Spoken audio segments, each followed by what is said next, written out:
یو څو مسلې بیا د قرباني په حوالې سره بیان کو. اوله دا چې یو سړی دا لمونځ نه کوي، دا ولا قرباني صحیح کېږي که نه؟ لمونځ نه کول دا خپله یوه فریضه ده، قرباني کول دا خپله فریضه ده.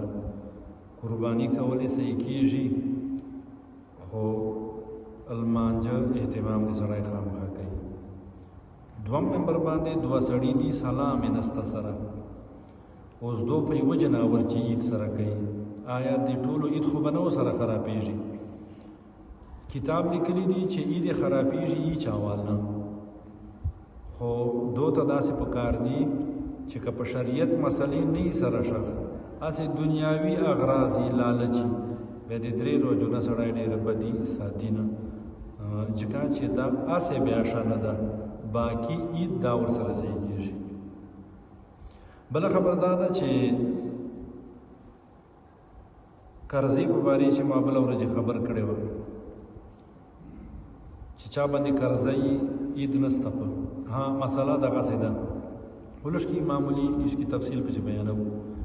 دا ده چې تا باندې قرضه ده خو تا نه پیسې سته دي، اوس چې ته قرضې پیسې ونه وباسې تا نه بیا د نصاب وره پیسې باقي پاته کېږي، بیا خو به تا باندې قرباني سته ده. که تا به قرضه ونه وباسله نصاب نه کمې پیسې تر نه پاته کېږي بیا په تا نسته. که چا قرضې دي تر باندې هغه لږکي لیټي درته کوله، منې تا نه خو 7 لکه روپۍ سته دي خو قرضه ده تا باندې 4 لکه، بیا چې 4 لکه په چې ورکې بیا خو ته صاحب نصاب نه یې. خو که چا قرضه ده تر باندې هغه ته ویله چې چلو عید وکړه 2 میاشتو بعد بیا مشترکې بیا د سړي باندې عید قرباني ستا ده کوي. بیا بله دا ده چې یو سړی د قرباني نوله لپاره وکړه، اوس دا قرباني لا مړه سله لا ورکه سله، اوس چونکې ده باندې خو ونه ده په جان باندې لازمه کړه، اوس په خامخا بله کوي، ځکه چې دې مثال داسې ده لکه نفل په ده باندې ولل نه من چې شوریه کړه من چې پرېښله اوس بیا پوره کوي، نو هغه نه به کم قیمت والا نه کوي، هغه وره خو به کوي. یو ودان سړی ده چې ده باندې خپل ودانوالي له وجې نه د عید واجب و، نو ده یې وکړله هغه ورکه سلله لا مړه سلله عید نه ووتله، نو دا یې بله کوي.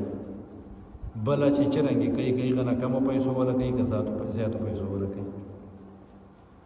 اوس دا ورکه بیا ارمنده سله، نو غریب سړی به 2 حلالوي، دا دغه دواړه چیشته د عید کاوه، او ودان سړی به 1 حلالوي، ځکه چې هغه جان باندې خپله فرض کړه، د ودان سړي باندې خو فرض عید که نه.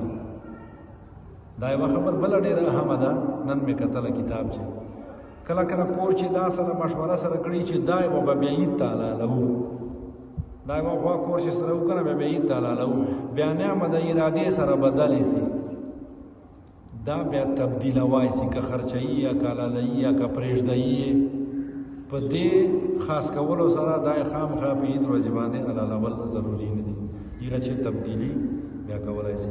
موږ به کوشش کوو چې مسلې بیان کړو، خو کله بیرتي سوچ نه وځي بیا سړی پته کولی سي، کله چې نور علماء کرام دي موږ نه پته کولی سي انشاءالله به جواب ورکوو. اللهم امین.